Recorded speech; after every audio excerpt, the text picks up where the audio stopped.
Hello दोस्तों, जय माता दी। Welcome back to our channel Sahil से महाराजपुरा। तो आज की इस वीडियो में हम रेशियो एंड प्रोपोर्शन चैप्टर जो है वो ख़त्म करेंगे। तो ठीक है, अपनी लोकल लैंग्वेज में हम यूज़ करते हुए इस चैप्टर को ख़त्म करेंगे। सबसे पहले हम बात करते हैं रेशियो एंड प्रोपोर्शन की। तो हमारा डायरेक्ट जो होगा वो क्वेश्चन से हम आपको सारा चैप्टर समझाने की कोशिश करेंगे। देखो, सबसे पहले हमारा क्वेश्चन आता है हमारे पास,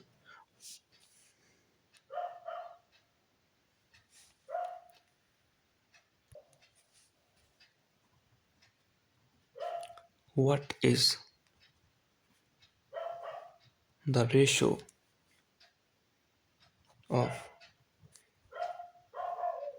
80 पैसे एंड ₹5। ये हमारा पहला क्वेश्चन है, what is the ratio of 80 पैसे एंड ₹5। तो सबसे पहले रेशियो में हमें क्या करना होता है, अगर यहाँ पर 80 पैसे हैं तो हमें ₹5 को भी 80 पैसे में मतलब पैसे में कन्वर्ट करना होगा। सो जैसा कि हम जानते हैं, ₹1 इज इक्वल टू 100 पैसा।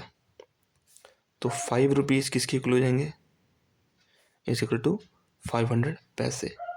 अब हम इसको रेशियो में कन्वर्ट कर सकते हैं। जैसे इसका रेशियो बोला है 80 पैसे का और ₹5 माना कि 500 पैसे का। अब रेशियो निकाल सकते हैं, इस जीरो से जीरो कट गया, 2 4 ज़ा 8, 2 25 ज़ा 50। सो 4:25 जो होगा वो हमारा आंसर होगा, क्योंकि इसके आगे हम इसको काट नहीं सकते। ठीक है, अब नेक्स्ट क्वेश्चन की बात करते हैं। नेक्स्ट क्वेश्चन हमारे पास है, 2 नेचुरल नंबर्स जो है वो किस रेशियो में है, आर इन द रेशियो 3:5 और उनका जो प्रोडक्ट है ना, एंड देयर प्रोडक्ट इज 2160।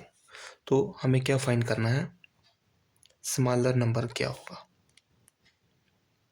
ठीक है, दो नेचुरल नंबर्स जो हैं वो इस रेशियो में है और उनका प्रोडक्ट जो है 2160 है। हमें क्या करना है, हमें उसकी मतलब इन दो नंबरों में से जो स्मॉलर नंबर कौन सा है वो फाइंड करना है। तो हम क्या करते हैं, सबसे पहले हम दो नंबर की रेशियो जो है उसको हम लिख सकते हैं कि ये कौन सा नंबर है, 3x है। हम प्रोडक्ट बोला हुआ ना दो नंबर्स का, तो मल्टीप्लाई करेंगे 5x के साथ। तो जिस इनका प्रोडक्ट किसके इक्वल बोला हुआ, 2160 के। तो हम लिख सकते हैं 2160। देखो 5 3 ज़ा 15, x into x, x square, ये किसकी इक्वल है, 2160। हम लिख सकते हैं कि एक्स स्क्र की वैल्यू क्या होगी, 2160 अपॉन 15। 15 से कट करेंगे, 15 1 ज़ा 15, पीछे हमारे पास 66 बचे, 15 4 ज़ा 60 और पीछे बचा 6 और 0 और 15 4 ज़ा 60, मतलब एक्स स्क्र की वैल्यू 144। हम ये कह सकते हैं कि एक्स की वैल्यू क्या होगी, √144। और हमें पता है ये किसका रूट है, किसका अंडर रूट है, 12 का। तो ये हमारे पास आ गई एक्स की वैल्यू। हमें क्या पूछा हुआ है कि स्मॉलर नंबर कौन सा होगा। सो स्मॉलर नंबर हमारे पास क्या है, स्मॉलर नंबर हमारे पास कौन सा है, 3x। सो हम स्मॉलर नंबर लिख सकते हैं 3x is equal to, x की वैल्यू कितनी है, 12। सो 12 3 ज़ा 36, ये 36 हमारा आंसर होगा। अब थर्ड क्वेश्चन हमारे पास आता है मीन प्रपोर्शन का। क्वेश्चन क्या है, the mean proportion of 9 and 16 will be. क्या होगा मीन प्रपोर्शनल, तो मैं बता दूं, मीन प्रपोर्शन को निकालने के लिए आपको क्या करना है, मैं फॉर्मूला लिख देता हूं मीन प्रपोर्शनल का। मीन प्रपोर्शन अगर आपको x और y का निकालना है, वो क्या होगा, √x इंटू वाई, ये इसका फॉर्मूला है। अब हमें जो पूछा है मीन प्रोपोर्शन ऑफ 9 एंड 16 क्या होगा, सो हम क्या करते हैं कि हम लिखते हैं कि मीन प्रोपोर्शन इसका क्या होगा 9 और 16 का, वही सिंपल अंडर रूट 9 इंटू 16। 16 9 से कितने होते हैं, 9 6 से 54, 9 1 से 9 और 5 14, ये आ गया under root 14। So under root 14 किसका अंडर रूट है 144, ये है 12 का। सो 12 जो हमारे पास आया ना, ये था हमारा मीन प्रोपोर्शन ऑफ 9 एंड 16। तो ये हमारा आंसर हो गया। नेक्स्ट हमारे पास आता है, अगर देखो दोस्तों ये हर एक क्वेश्चन अपने आप में कॉन्सेप्ट है, ठीक है। तो नेक्स्ट हमारे पास है, इफ अगर ए और बी की वैल्यू 5:4 है, B/C की वैल्यू 3:2 है, देन हमें क्या दिखाना है, A/B/C की वैल्यू क्या होगी, ठीक है। इसके लिए आपको सिंपल मेथड अपनाना जो मैं अभी आपको समझा रहा हूँ, A/B/C, क्योंकि हमारे पास 3 ही टर्म्स है ना, A, B एंड C। हम क्या करेंगे, AB की रेशियो लिखेंगे जो हमें दी गई है 5:4, और BC की रेशियो नीचे लिख देंगे दूसरी लाइन में 3:2। अब जो बचा है ना, ये स्पेस बची है, तो ये इसका पड़ोसी ले लेता है, मतलब यहाँ पर 4 आएगा नियर बाय, और इसके नियर बाय ये है तो यहाँ 3 आएगा। A/B/C की रेशियो क्या होगी, 5 3 सा 15, 4 3 सा 12 और 4 2 सा 8। ये कट होती हैं तो करो, लेकिन कंडीशन क्या होनी चाहिए कि सारी वैल्यूज़ कट होनी चाहिए, बट यहाँ पर सारी वैल्यूज़ कट नहीं होती। सो 15:12:8 जो होगा वो हमारा आंसर होगा। कैसी अप्रोच लग रही है, क्या आपको समझ आ रहे हैं क्वेश्चंस? अगर आ रहे हैं तो वीडियो को लाइक कर देना और कमेंट में बताना कुछ भी लिख के, जो भी डाउट आपको आ रहा होगा। नेक्स्ट क्वेश्चन जो है कॉइन्स के ऊपर है। इसमें क्या कहता है, क्वेश्चन क्या है, the sum of value of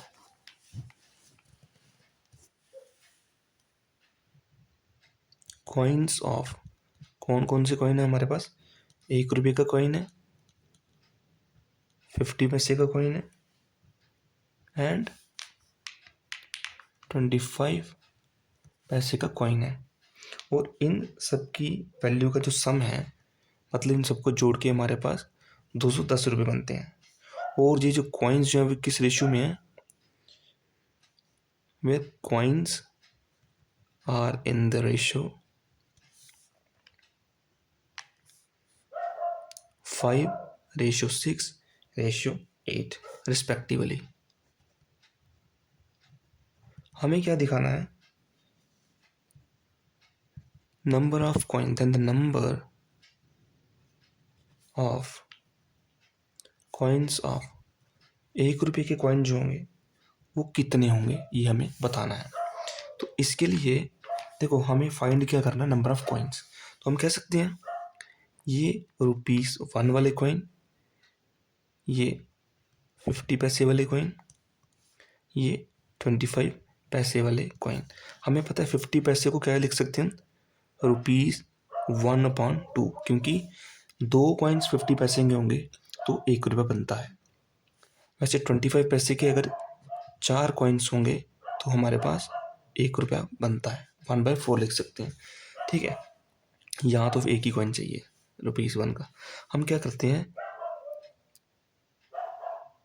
ये किस रेशियो में है, 5:6:8, इस रेशियो में ये कॉइन्स हमारे पास प्रेजेंट है। हम इसको लिख सकते हैं कि ये 5x है, क्योंकि x हमें x होगा नंबर ऑफ कॉइन्स, हमें नहीं पता कितना है, हम इसको 5x लिख सकते हैं, इसको हम 6x लिख सकते हैं, बट ये 50 पैसे का कॉइन है तो हम अपॉन 2 लिखेंगे, क्योंकि 50 पैसे के 2 कॉइन्स मिलकर के 1 रुपया बनाते हैं। वैसे ही 25 पैसे को हम 8x/4 लिखेंगे। ये अगर कट करते हैं तो कट कीजिए, तो ये वैल्यू हमारे पास आती है। अब इनका सम जो है, क्योंकि इसने लिखा है ना the sum of value of coins of 150 and 25 पैसेज 210।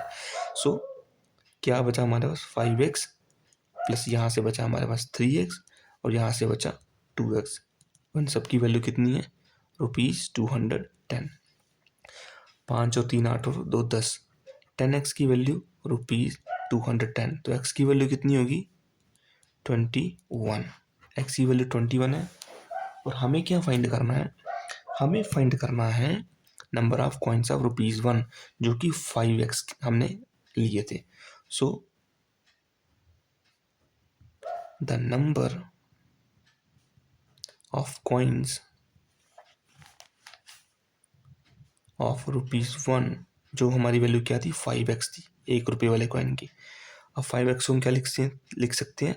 5 इंटू 21। 21 5 ज़ा 105। सो 105 कॉइन्स हमारे पास जो होंगे वो होंगे ₹1 वाले। तो ये हमारा आंसर था। दिखने में लंबा लग रहा है, बट जब आप इसको 2-3 बार प्रैक्टिस करोगे तो यही क्वेश्चन आप शॉर्ट में निकाल सकते हो। बट हाँ, अभी आपको समझाना मेरे लिए ज़्यादा इम्पोर्टेंट है। नेक्स्ट क्वेश्चन की तरफ बढ़ते हैं अभी। तो अब हमारे पास नेक्स्ट क्वेश्चन जो होगा, क्वेश्चन नंबर 6, वो क्या है? क्वेश्चन नंबर 6 हमारे पास है,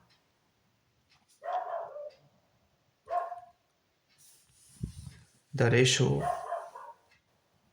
between the present ages of A and B. A और बी की प्रेजेंट रेशियो का रेशियो है 4:5।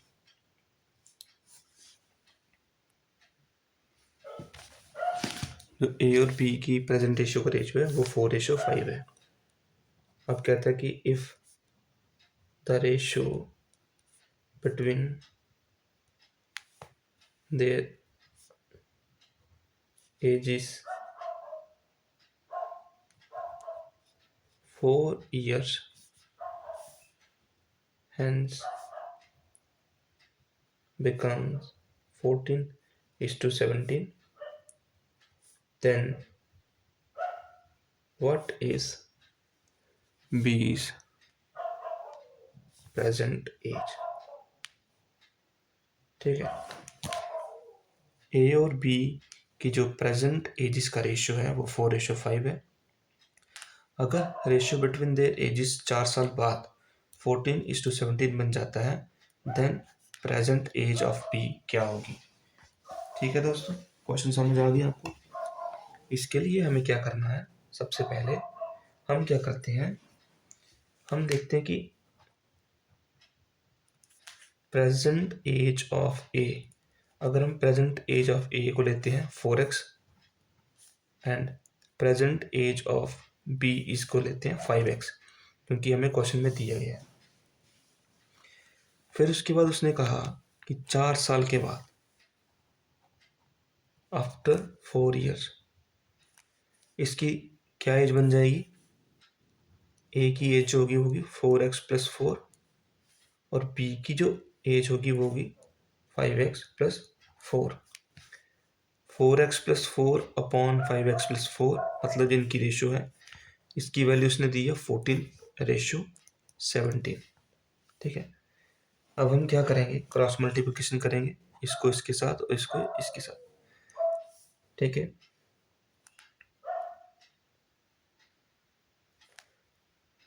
14 5 जा, चलो पहले इसको करते हैं, 17 4 जा 68x प्लस 17 4 जा 68 इज इक्वल टू 14 5 जा 70x प्लस 14 4 जा 56।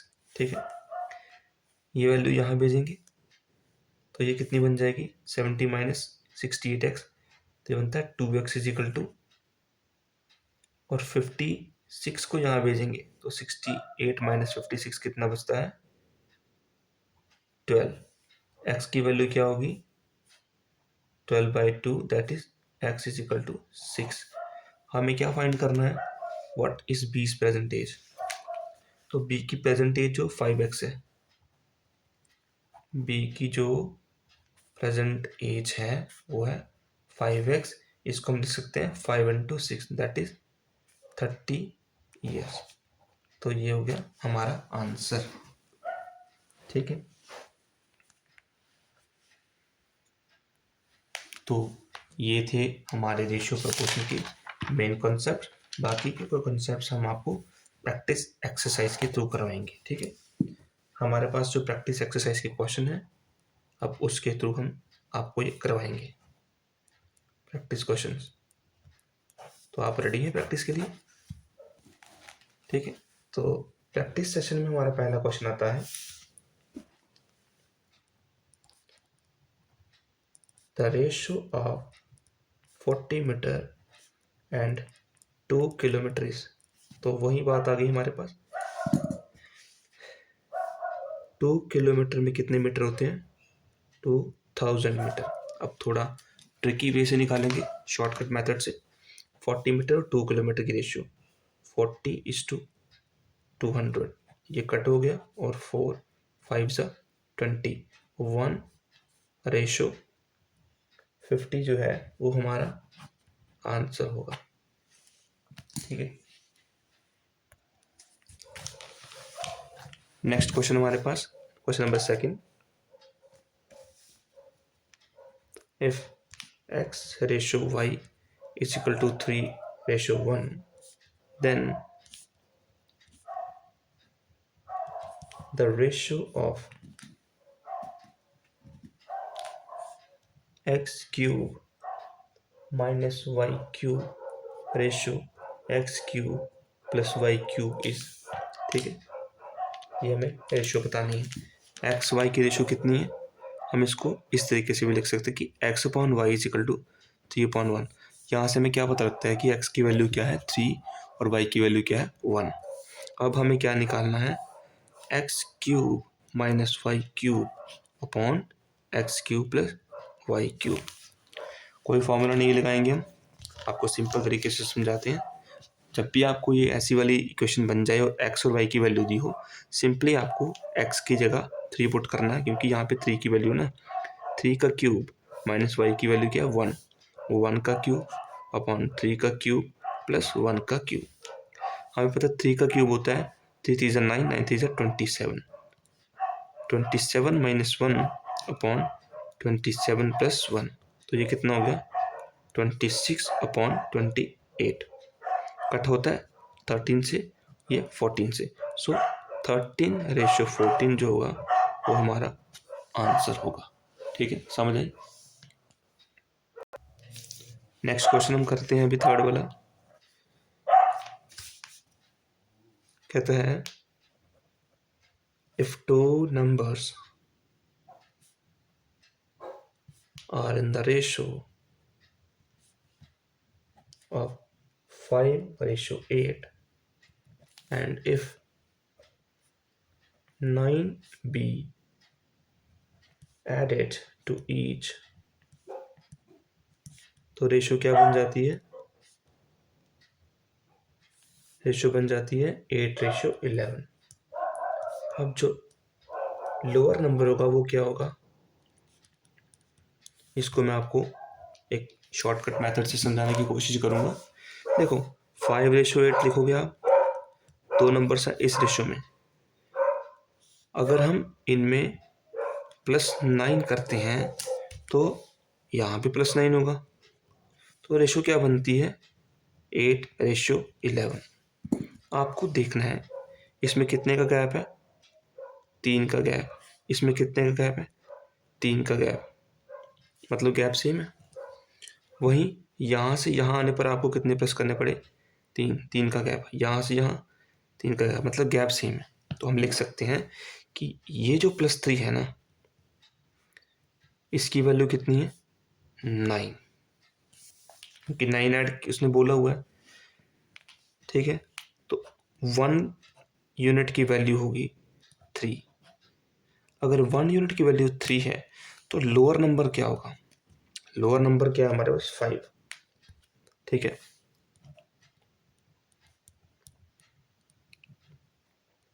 Lower number is 5, then 5 is equal to, अगर 1 की वैल्यू 3 है तो 5 की वैल्यू कितनी होगी, 5 इंटू 3, तो मतलब 15। लोअर नंबर जो होगा 15, ये होगा हमारा आंसर। अब आपको कमेंट में बताना है कि क्वेश्चन नंबर 3 जो प्रैक्टिस क्वेश्चन नंबर 3 है, इसके हायर नंबर की वैल्यू क्या होगी, 8 की वैल्यू क्या होगी। 5 की वैल्यू 15 है तो 8 की वैल्यू कितनी होगी, ठीक है। ये एक बहुत बढ़िया कॉन्सेप्ट था। नेक्स्ट हम क्वेश्चन नंबर 4 पे आते हैं। इसमें कहा गया है if x ratio y is equal to 3:4, then the value of, अब किसकी value, 5x minus 2y upon 7x plus 2y कितनी होगी, ठीक है। देखो मैंने आपको क्या समझाया, अगर x और y की वैल्यू आपको दी है 3:4, मतलब x की वैल्यू क्या होगी 3, y की वैल्यू क्या होगी 4, तो आपको सिंपली x और y की वैल्यू यहाँ पे पुट करनी है। तो हमें किस पे पुट करनी है, 5x minus 2y upon 7x plus 2y। इसको मैं कैसे लिख सकता हूँ, 5 इंटू 3 क्योंकि x की वैल्यू 3 है, माइनस 2 इंटू 4 क्योंकि y की वैल्यू 4 है। सेम कॉन्सेप्ट यहाँ पे 7 into 3 minus sorry plus 2 into 4, 7 3 sorry 5 3 15 minus 4 2 8, 7 3 21 plus 4 2 8, कितनी वैल्यू होगी, 15 में से 8 गए 7 बचे, 21 में 8 जोड़े तो 29 बचे। तो हमारे पास आंसर जो होगा 7/29 हमारा राइट आंसर होगा, ठीक है, समझ आई। अब हमारे पास क्वेश्चन नंबर 5, इसमें क्या कहा गया है, ratio of boys to the girls in a class in 5:4। अब आपको बताना क्या है, which of the following cannot be the number of students in the class, ठीक है। आपके ऑप्शंस क्या होंगे, 45, 72, 108 एंड 98। तो इसके लिए सबसे सिंपल आपको क्या करना है, देखो किसी भी क्लास में बॉयज़ और गर्ल्स मिला करके ही टोटल नंबर ऑफ स्टूडेंट्स बनेंगे। सो बॉयज़ रेशो गर्ल्स की रेशो क्या बताइए, 5:4, ठीक है। आप सिंपली क्या करेंगे, 5 + 4 लिखो, कितना होता है 9, और इन 4 ऑप्शंस में जो 9 से कटता है वो number of students in the class हो सकता है। जैसे मैं 45 की बात करूँ, 45 9 से कटता है, जी हाँ कटता है। फिर बात करता हूँ 72, 9 से कटता है, जी हाँ कटता है। कैसे, 9 इंटू 5 45, 9 इंटू 8 72। अब सी पार्ट की बात हो, 108, क्या ये 9 का डिविजिबल है, हाँ। जब भी अब डिजिट्स का सम 9 आता है मतलब वो नंबर 9 से डिवाइड करता है। जैसे 5 और 4 9, तो ये 9 से डिवाइड करता है। 7 और 2 9, 9 से डिवाइड करता है। 8 और 1 9, 9 से डिवाइड करता है, किससे, 12 से। अब डी ऑप्शन हमारे पास बचा 98, तो इन दोनों का सम जो है वो 8 आता है, तो मतलब इज नॉट डिविजिबल बाय 9, तो ये हमारा आंसर होगा। उसने पूछा था कौन सा नंबर जो है number of students in the class नहीं हो सकता, तो वो होगा 198, ठीक है। नेक्स्ट हम आएंगे आगे क्वेश्चन नंबर 6 के ऊपर। 6 क्वेश्चन है, द टू नंबर्स, दो नंबर्स हैं किस रेशो में,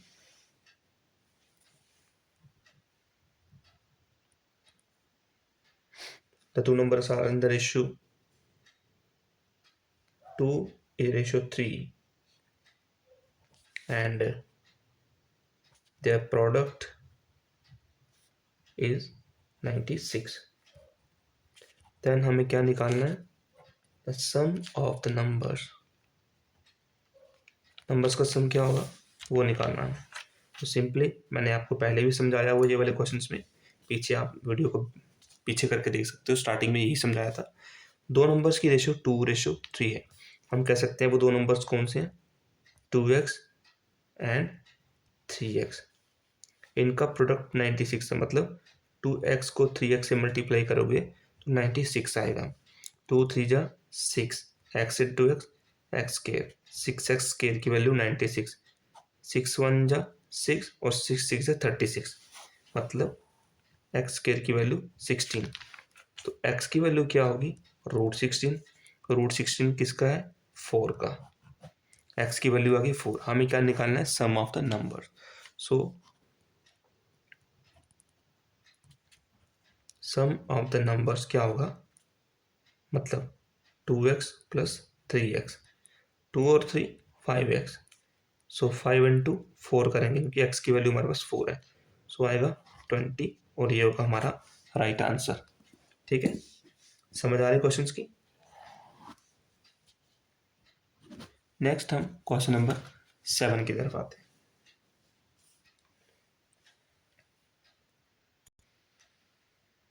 सो क्वेश्चन नंबर 7 हमारे पास है, the present ratio of ages of A and B is 4:5. 18 years ago, this ratio was 11:16. The sum of total of their present ages is, क्या होगा? देखो इसने कहा है कि ए और बी की प्रेजेंट रेशियो ऑफ एजिस क्या है? 4:5। 18 साल पहले इनकी रेशियो 11:16 थी। तो हमें बताना है कि प्रेजेंट एजिस की जो सम होगा टोटल कितना होगा। ठीक है, हम जैसे हमने पहले आपको समझाया कि हम क्या कर सकते हैं, ए की जो प्रेजेंट एज है उसको हम क्या लिख सकते हैं? 4x। वैसे ही बी की जो प्रेजेंट एज है उसको लिखेंगे 5x। अकॉर्डिंग टू क्वेश्चन में क्या कहा गया है कि 18 ईयर्स अगो, 18 साल पहले पीछे जाना है हमें, तो हम लिख सकते हैं 4x - 18, क्योंकि रेशियो की बात चल रही है। सो 5x - 18, इसकी क्या वैल्यू आएगी? 11:16, मतलब 11/16। ठीक है, अब हम क्रॉस मल्टीप्लिकेशन करेंगे, इसको इसके साथ, इसको इसके साथ। 16 4 जा 64x माइनस 16 18 जा, ये हम करें, अब मल्टीप्लाई करके देखेंगे इसको। 16 18 जा कितने होते हैं? अगर हम मल्टीप्लाई नहीं करना, आप 6 लिख सकते हो कि -16 इंटू, सॉरी यहाँ -18 ना, सो -18 इंटू 16 इज इक्वल टू, यहाँ क्या होगा क्रॉस मल्टीप्लिकेशन? 11 5 जा 55x माइनस 18, ये यहाँ मल्टीप्लाई हो जाता है इंटू 11। ठीक है, अब आगे हम देखेंगे करके इसको सॉल्व। सो 64x, इसको यहाँ पे लाएंगे तो -55x हो जाएगा, इज इक्वल टू -18 और ये वाला -18,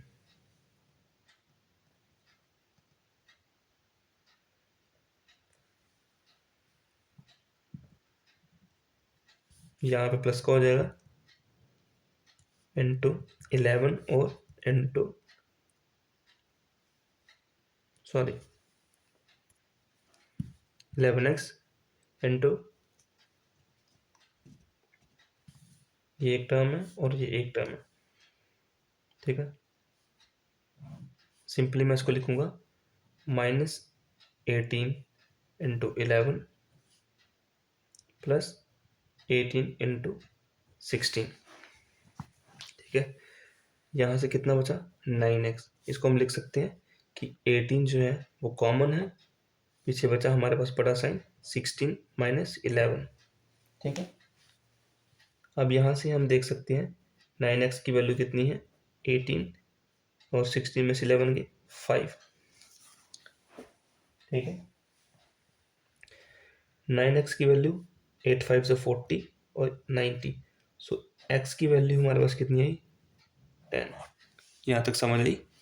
इसको फिर से आप वीडियो पीछे करके देख सकते हो। यहाँ साइन कॉमन ले लिया माइनस का, क्योंकि प्लस माइनस माइनस, बड़ी वैल्यू 16 की माइनस 11 18 दोनों में कॉमन था, इसका साइन अंदर ले लिया, यहाँ प्लस बचा।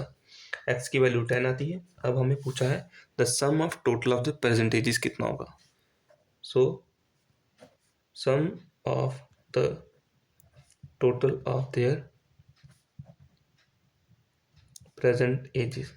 क्या है टोटल सम प्रेजेंट एजेस का 4x plus 5x, 4x plus 5x, ये कितना होता है 9x, और 9 इंटू एक्स की वैल्यू क्या है 10। सो 90 जो होगा वो हमारा आंसर होगा। नेक्स्ट हमारे पास आता है क्वेश्चन 8, जो एक बहुत ही इम्पोर्टेंट क्वेश्चन है। ठीक है, यहाँ पर हर बच्चा 10 में से 8 या 9 बच्चे गड़बड़ी खा जाते हैं। क्वेश्चन है if A ratio B is equal to C ratio D,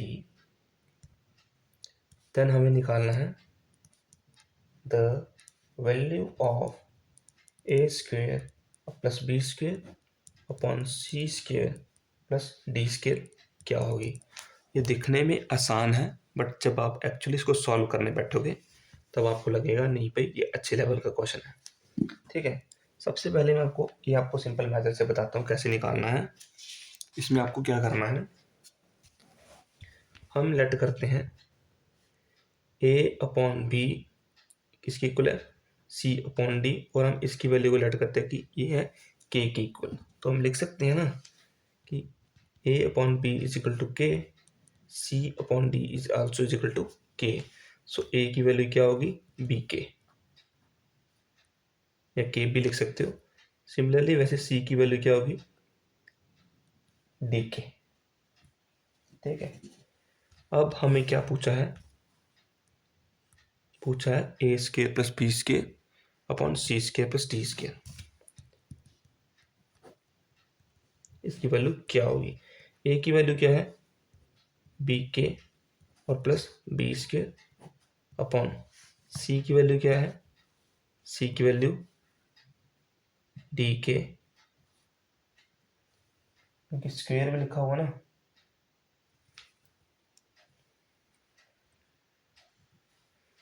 DK square plus D square. ठीक है, A स्क्वेयर की वैल्यू क्या थी, A की जगह B है ना, सॉरी A की जगह BK है, सो B square K square plus B square. वैसे ही C की वैल्यू DK है, तो C स्क्वेयर की वैल्यू क्या होगी D square K square plus जो हमें D स्क्वेयर बोला वो है। अब देखो B स्क्वेयर दोनों में कॉमन है, तो हम यहाँ से क्या कह सकते हैं कि B स्क्वेयर हम बाहर ले लेंगे ब्रैकेट में, पीछे बचा K स्क्वेयर प्लस 1, नीचे D स्क्वेयर कॉमन है, अंदर क्या बचा K स्क्वेयर प्लस 1। ठीक है, देखो K square plus 1 K square plus 1 दोनों को कट कर देगा, और पीछे हमारे पास बचा B square upon D square, और यही हमारी इसकी वैल्यू थी, और ये हमारा आंसर हुआ। इसको आप एक दो बार रिपीट करके देखना वीडियो को, तो आपको बेहतर से समझ आ जाएगा। नेक्स्ट क्वेश्चन नंबर 9 हमारे पास आता है इफ P रेशो Q की वैल्यू 3:4 है एंड Q रेशो R की वैल्यू 8:9 है, तो हमें क्या फाइंड करना है P रेशो R की वैल्यू किसके इक्वल होगी। ठीक है, ये क्वेश्चन आपको हर एक एग्जाम में देखने को मिलते हैं। इसके लिए आपको क्या करना है, सिंपली वही मेथड जो हमने बताया, एक हमारे पास P है और Q है और R है। आप क्या करोगे, PQR की रेशो लिखोगे। PQ की रेशो है 3:4 और यहाँ R की रेशो यहाँ पे नहीं लिखोगे। Q रेशो R की रेशो है 8:9। तो ये बचा हुआ यहाँ लिखोगे और ये बचा हुआ यहाँ लिखोगे। अब जो कट हो जाता है वो कट करो। 4 1 4, 4 1 4, 4 2 8। ठीक है, तीनों का कट हो तभी कट करना। क्या बचा हमारे पास, 3 2 6, यहाँ बचा 8, यहाँ बचा 9। अब ये आपस में नहीं काट सकते, सो हमें पूछा गया P/R की वैल्यू क्या होगी। P की वैल्यू 6 है, R की वैल्यू 9 है। सो 6:9 हमारी वैल्यू हो सकती है, बट ये आगे कट सकते हैं। 3 2 6, 3 3 9। सो 2:3 हमारी जो होगी वो P/R की वैल्यू आएगी और यही हमारा आंसर होगा। ठीक है, समझ आया? गुड। नेक्स्ट हम आते हैं अपने क्वेश्चन नंबर 10 पे। क्वेश्चन नंबर 10 हमारा इनकम रेशियो एक्सपेंडिचर सेविंग के ऊपर बेस्ड है। सो इसने कहा है ratio between the monthly incomes of A and B is 9:8 and the ratio between their expenditures वो कितना है, 8:7 and if they save ₹500 each then हमें बताना है ए की मंथली इनकम क्या होगी। ठीक है, एक फॉर्मूला होता है मंथली इनकम के बेसिस पे कि इनकम इज इक्वल टू कितना हम खर्चा करते हैं एक्सपेंडिचर प्लस कितना हमने सेव किया, ये इनकम का फॉर्मूला होता है। ठीक है, अब जैसे देखो ए और बी का बताया है, इनकम कितनी है इनकी 9:8। रेशियो बिटवीन देयर एक्सपेंडिचर का रेशियो क्या है 8:7। और उसने कहा कि अगर वो 500 बचाते हैं, देखो income is equal to expenditure plus saving, 8 में कितने जोड़ेंगे 9 बनेगा 1 और 7 में कितने जुड़ेंगे 8 बनेंगे +1 और देखो ये भी 1 है ये भी 1 है और 1 की वैल्यू उसने दी है ₹500। अब हमें बताना है ए की मंथली इनकम क्या होगी। ए की मंथली इनकम कितनी है 9। हम लिख सकते हैं then as monthly income that is 9 is equal to, अगर एक यूनिट की वैल्यू ₹500 है तो 9 यूनिट की वैल्यू 9 × 500 रुपीज़ होगा, दैट इज 9 5 ₹4,500। ये आंसर ए की मंथली इनकम। ओके,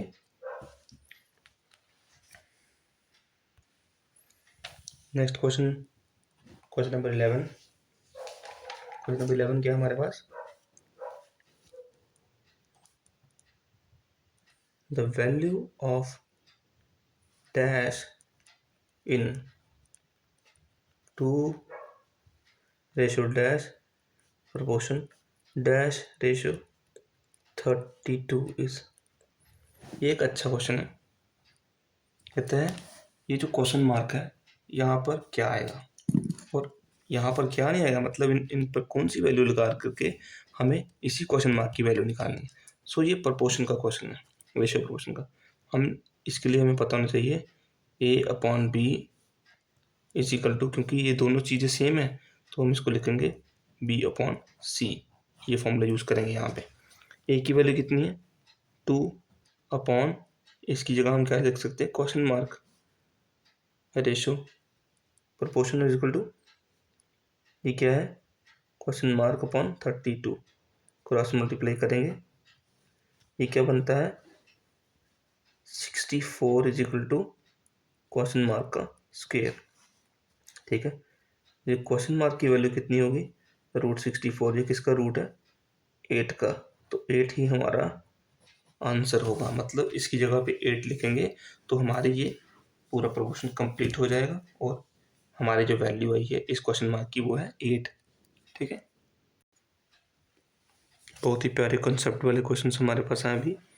जैसे हमारे पास क्वेश्चन नंबर 12 है,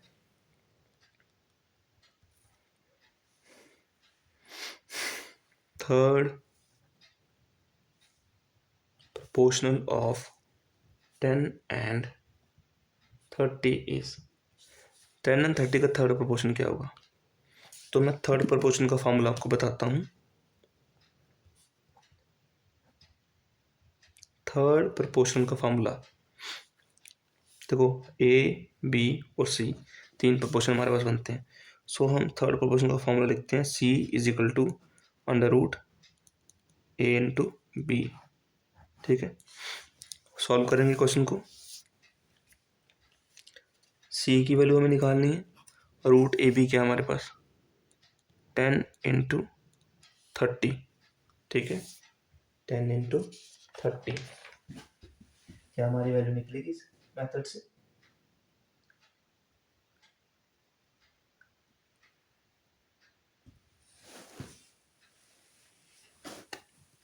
सॉरी ये हमने फॉर्मूला थोड़ा सा गलत लिख चुके हैं, माफ़ कीजिएगा। थर्ड प्रोपोर्शन का फॉर्मूला होता है B square is equal to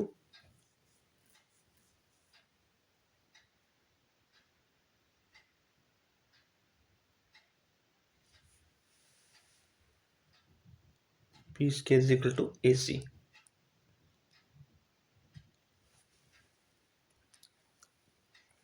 ठीक है, B square is equal to A C, यहाँ बी की वैल्यू क्या है 30, 30 का square is equal to A की वैल्यू क्या है 10 इंटू और सी की वैल्यू सी ही है। ठीक है, यहाँ से हम क्या लिख सकते हैं, 30 into 30 upon 10 is equal to C, ये हमारे पास आ गई वैल्यू इसकी। सो 30 इंटू 30 होता है 900 अपॉन 10, ये जीरो कट होगा और सी की वैल्यू हमारे पास क्या आई 90, और ये हमारा थर्ड पोर्शन का आंसर होगा। ठीक है, समझ आ गया। सो ये था हमारा थर्ड प्रोपोर्शन का formula.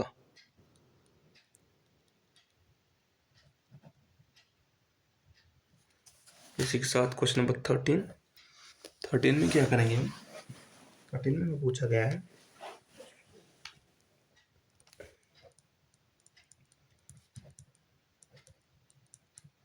the fourth proportional of the numbers 12, 16, 18 is, ठीक है, ये क्या होगा। तो फोर्थ प्रोपोर्शन के लिए हम लिख सकते हैं,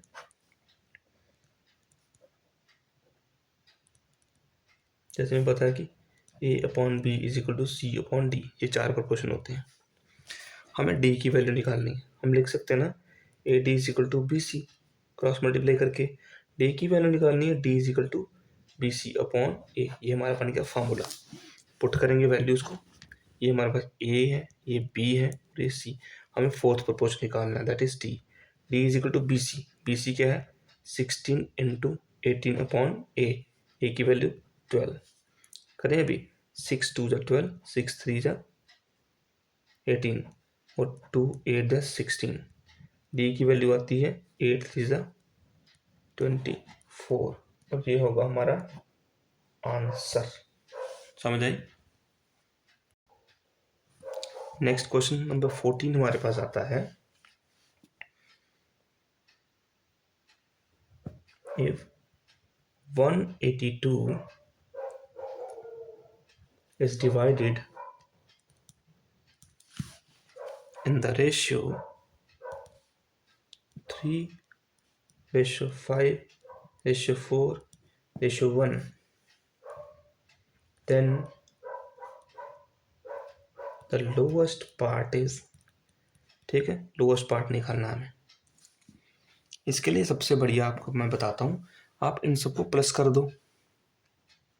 3 + 5 + 4 + 1, सबकी वैल्यू क्या है?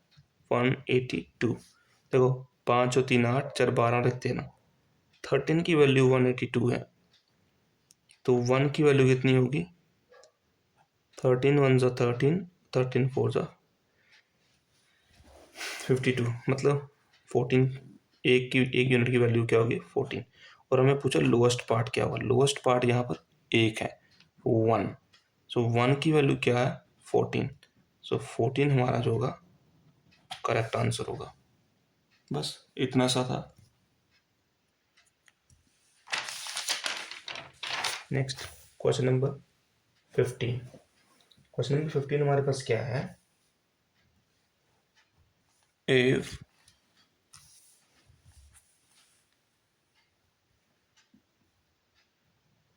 A/B is equal to 2/3 and B/C is equal to 4/5, ठीक है, देन हमें क्या निकालना है?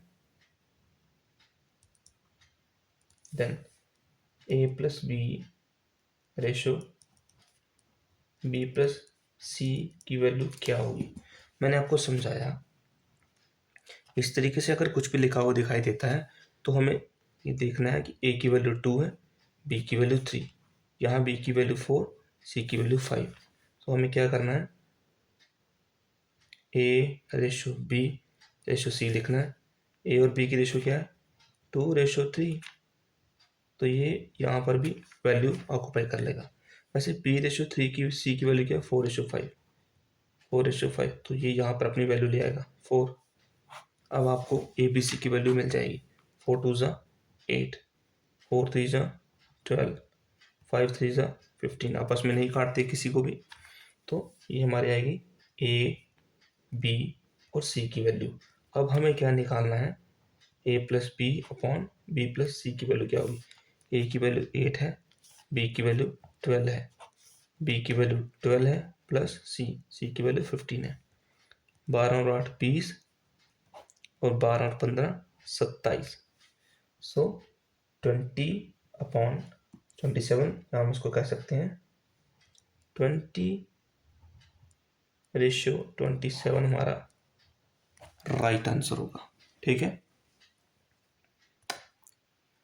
नेक्स्ट हमारे पास बहुत बढ़िया क्वेश्चन आता है फिर से।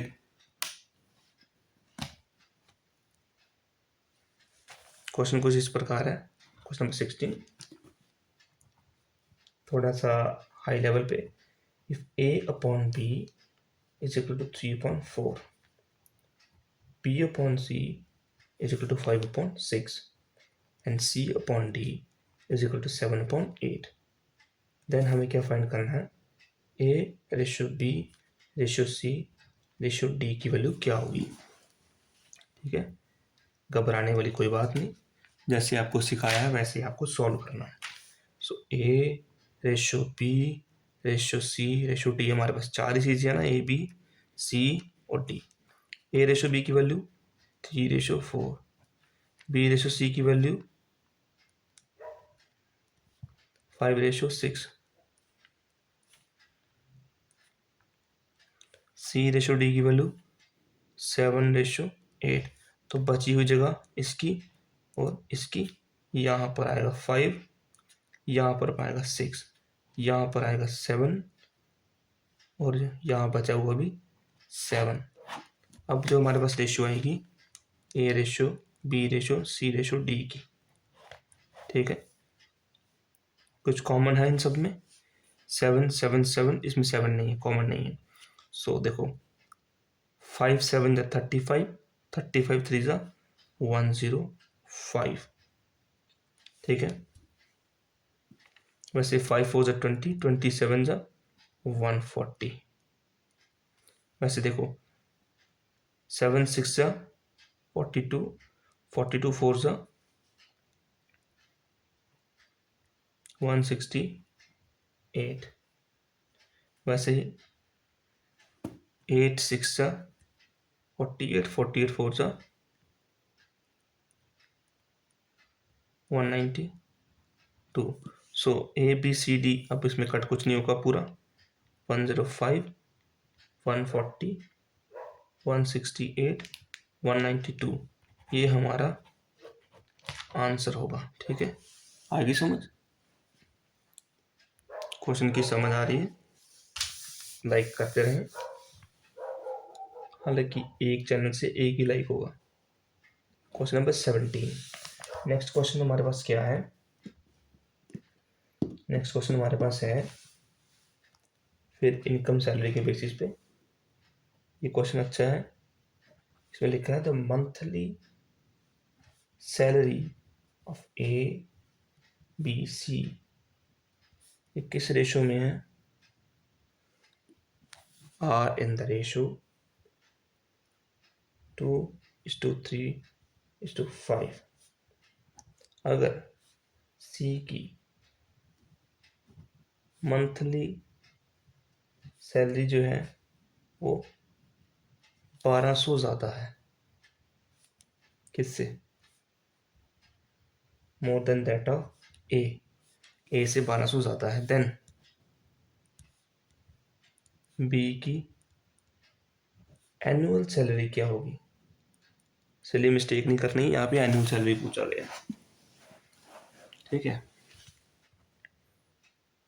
घबराना कुछ नहीं है, हमें सिर्फ सैलरी की बात कही गई है।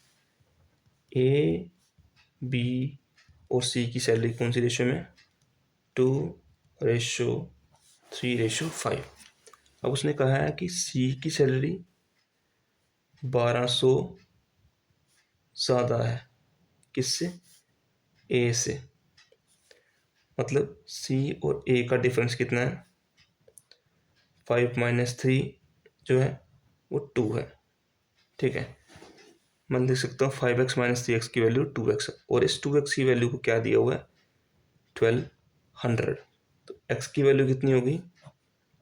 600। हमें पूछा क्या है? बी की एनुअल सैलरी, ये मंथली सैलरीज है, ये मंथली सैलरी की रेशियो थी। बी की एनुअल सैलरी निकालनी। सबसे पहले हम बी की मंथली सैलरी निकालेंगे।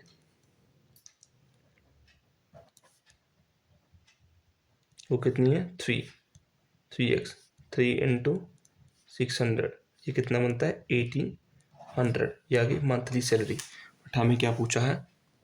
Annual salary. सो एक साल में कितने मंथ होते हैं? 12। सो 1800 को 12 के साथ मल्टीप्लाई करेंगे,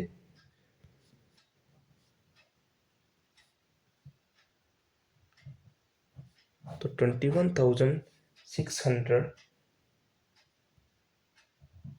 ये बी की एनुअल सैलरी होगी। सॉरी, हमसे यहाँ मिस्टेक हो गई, यहाँ हमने 3x नहीं 5 - 2x लिखना था।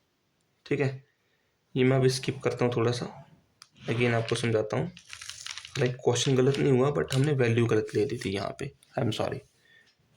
ठीक है, इसको ना करते हुए अपने नेक्स्ट पे चले कि सी की सैलरी ए से 1200 ज़्यादा है। ठीक है, तो सी माइनस बी, सी माइनस ए कितना है? 5 - 2, 5x - 2x, ये कितना है? 3x। और इसी 3x की वैल्यू इसने दी हुई है ₹1200। सो x की वैल्यू कितनी होगी? 3 × 4 = 1200। x की वैल्यू 400 आएगी। x की वैल्यू 400 है, तो b की मंथली सैलरी कितनी होगी?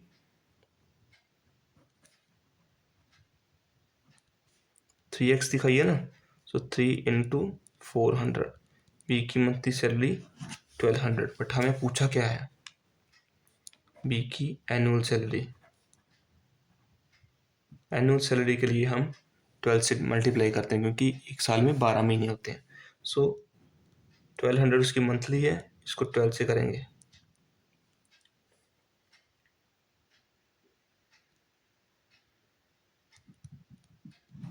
₹14,400 उसकी मंथली, सॉरी एनुअल सैलरी होगी, और ये हमारा राइट आंसर होगा। ठीक है,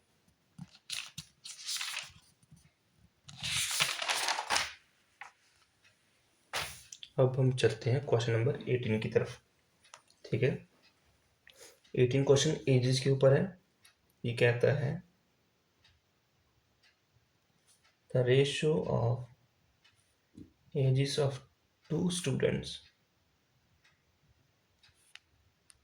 is 3:2.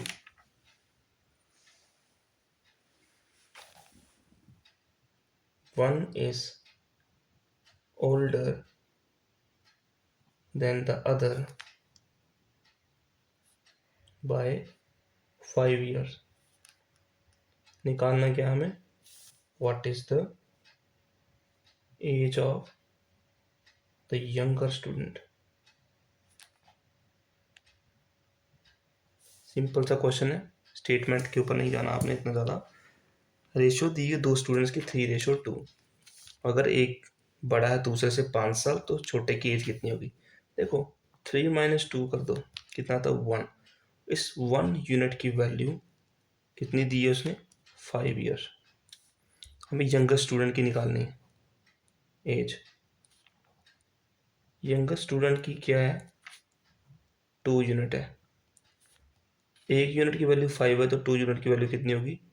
2 × 5 दैट इज, यंगर वाले की एज कितनी होगी? 10 ईयर्स। ये इसका आंसर था सिंपली। ठीक है।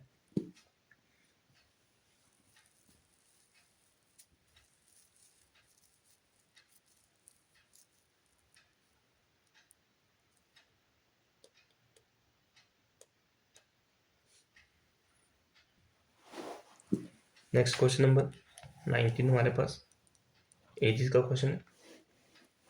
कहता है the present ages of Rahul and Usha are 24 and 36 year respectively. ठीक है। हमें निकालना क्या है? What was the ratio between the ages of Usha and Rahul 8 years ago? 8 साल पहले उनकी एज का रेशियो क्या होगा? तो देखो प्रेजेंट एज ऑफ राहुल और उषा कितनी है? 26 और 36। ठीक है। अब 8 साल पहले की एज पूछ रहा है ना वो, सो यहाँ से हम लिख सकते हैं बिफोर 8 ईयर्स, मतलब हमें माइनस करना पड़ेगा। 26 - 8, 36 - 8 क्या रेशियो होगी? यहाँ 18 आएगा,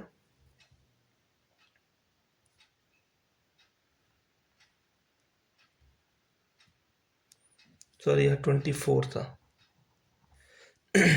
24 में से 8 गए,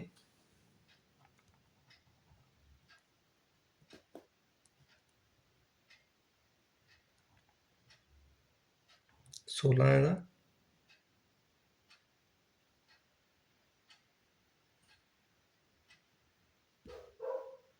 यहाँ कितना आएगा? 36 में से 8 गए, 28 आएगा। अब कट करके देखते हैं। 4 × 4 = 16, 4 × 7 = 28। ये रेशियो आई राहुल और उषा की। बट हमें पूछा क्या है? उषा और राहुल की ratio. Then Usha ratio Rahul क्या होगी? उषा की जगह 7 आएगा, राहुल की जगह 4 आएगा।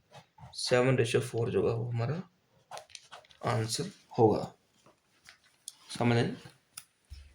ठीक है। हमारा रेशियो प्रपोर्शन चैप्टर का लास्ट क्वेश्चन हमारा जो होगा वो है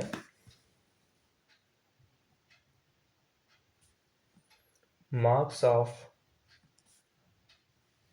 two candidates P and Q are in the ratio of 2:5. If the marks of P are 120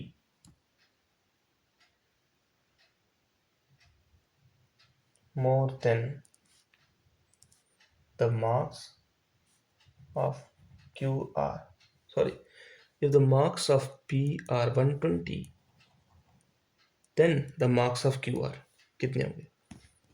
देखो उसने कहा है P और Q दो कैंडिडेट्स हैं, इनके मार्क्स की रेशो 2:5 है। अगर P के मार्क्स 120 हैं तो Q के कितने होंगे? देखो ये P है और ये Q है, 2:5 में। इस 2 की वैल्यू उसने दी है 120, देन इस 5 की वैल्यू कितनी होगी? देखो 1 की वैल्यू आ जाती है 60, तो 5 की वैल्यू कितनी होगी? 5 × 60 दैट इज 300, और ये होगा हमारा आंसर। इसी के साथ हमारा 1 घंटे में रेशियो प्रोपोर्शन के मेन कॉन्सेप्ट सारे हमने क्लियर किए। 20 क्वेश्चन जो हमारे प्रैक्टिस किए थे, अच्छी खासी प्रैक्टिस की हमने, और इसके पहले हमारे कॉन्सेप्ट में भी 6 क्वेश्चन कवर किए। सो कैसी लगी हमारी वीडियो? अगर वीडियो अच्छी लगी तो लाइक सब्सक्राइब जरूर करें हमारे चैनल को, और ऐसी वीडियोज़ के लिए हमारे चैनल को सब्सक्राइब कर लें, ताकि आपका सारा सिलेबस कंप्लीट करने में हमें भी हेल्प मिले और मोटिवेशन मिलती रहे। Welcome back to, sorry welcome नहीं बोल सकता अभी मैं, नेक्स्ट टाइम आपको फिर वेलकम करेंगे साहिल शर्मा राजपुरा चैनल पर, और आपके प्यारे साहिल सर के साथ, यानी कि मेरे साथ। तब तक के लिए अपने आप को खुश रखिए, किसी भी टेंशन में मत पड़िए, आराम से आप अपना मैथमेटिक्स कंप्लीट कीजिए। जय माता दी, जय श्री राम।